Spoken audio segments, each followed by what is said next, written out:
There's a teeny tiny 2-letter word that we can get so darn afraid of that we hold ourselves back from what we truly want.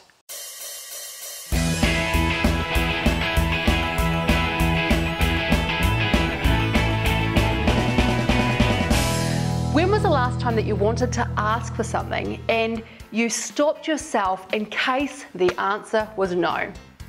Why is it that we're so afraid of these 2 tiny little letters? We're so afraid of it that we avoid asking for what we really want, and we make no mean way more than it actually does. And we actually make it mean things that aren't even true.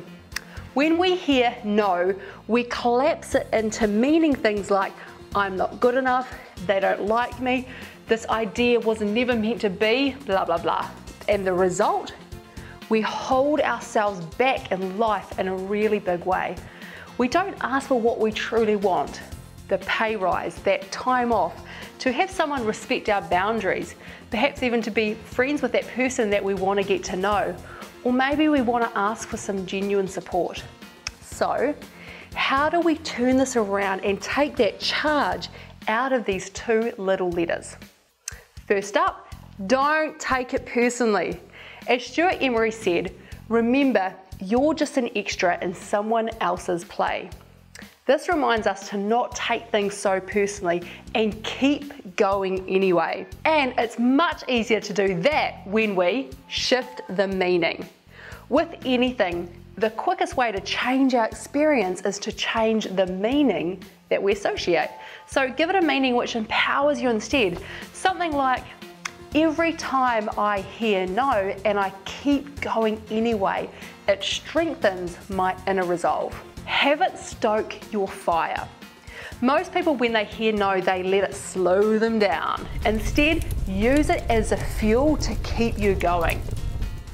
And you can do this by remembering it's a numbers game. When you ask for something, hey, look, not everyone's gonna say yes. When Henare and I first started creating the Create Yourself Global Summit, which is now an annual event featuring top personal development leaders in the world like Jack Canfield, Dr. John Demartini, John Gray, Marcy Shimoff, well, for a long time, we got rejection email after rejection email, but we kept plugging at it. We were more committed to our goal of what it is that we wanted to create than with making it mean anything about us. We kept going, one conversation after the next, and before we know it, the yeses started rolling in. When you see it as a numbers game, you'll realize that the more no's you get, the closer you become to your yes. So start celebrating those no's.